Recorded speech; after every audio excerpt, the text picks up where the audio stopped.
Oh, great. Any thoughts on keeping it real with with the I was telling you about the corporate mullet, and the party in the back, the personal relationships, I know Chris Brogan talks a lot about music he's listening to. Yep. What do you think the importance of that is? Not just from a corporate standpoint. I mean, let's talk about people. Sure. People that are blogging, people that are tweeting and Yeah. so on. It's like, how important is it to bring that personal element in? I think it's unbelievably important because it makes you human. If all you blog about is X's and O's and search engine optimization and digital this and digital that and algorithms here and algorithms there, I'm going to get bored with you because I don't know who you are.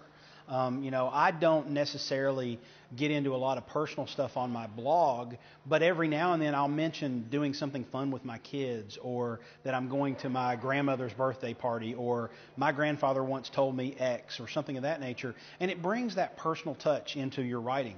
On Twitter, I think that opens the floodgates, and you can be anybody you want to be on Twitter. I always advise people to just be themselves. If I don't want to know that you're going to the bathroom or that you're walking your dog, right. But if you just enjoyed, an hour, walking in the park with your wife, and you had a funnel cake, I'm interested in that. That makes me think, I like funnel cakes too. In fact, right. My dad sells them. But funnel cakes. Nonetheless, bigredfunnelcakes.com. Funnel cakes. Funnel cakes.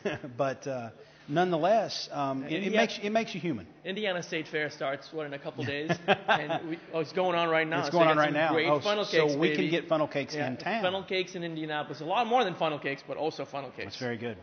And if you ever see Big Red, my dad, he's Chili Falls on Twitter. Go try his lemonade. He has fresh lemonade. It's fresh unbelievable. Lemonade. Yeah, he makes it fresh every day. It's great. See, Jason, I got to tell you, I grew up in India. I mean, this stuff is exotic to me, man. Lemonade, elephant ears, funnel cakes. I mean, to me, I love that stuff. It's good stuff. Now, if I hadn't interjected about my dad owning a funnel cake trailer and selling funnel cakes and having fresh squeezed lemonade, I'm much more human to you now. You have something that you can connect to me with because maybe you like lemonade, maybe you like funnel cakes, maybe you also have a dad. Maybe. as far as I'm going to pass on the deep fried Snickers and the deep fried Pepsi and all that kind of stuff, but the funnel cakes I apparently don't.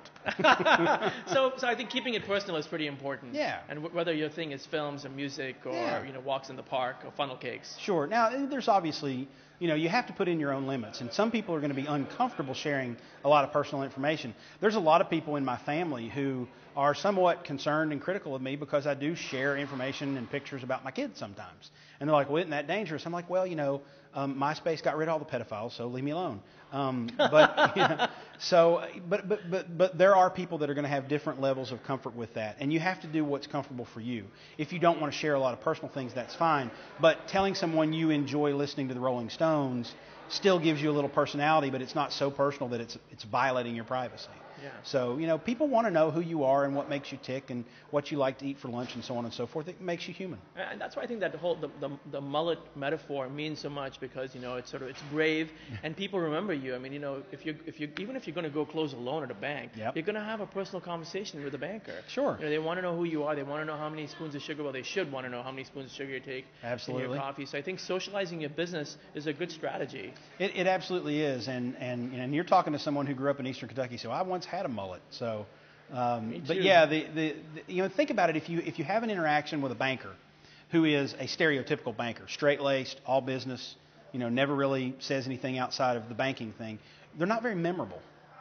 But if you sit down with your banker to apply for a loan and they ask you about your kids and then they tell you about yours and maybe show a picture of their 6-year-old who just got his first trophy at YMCA soccer camp, all of a sudden there's a connection there. It's real, because they're not a machine. And so take that metaphor and apply it to your business and how you interact with people in the online world, and you're going to start to see that people will flock to you. They'll gravitate to what you're talking about because they identify with you. And so last question, Jason, about your mullet.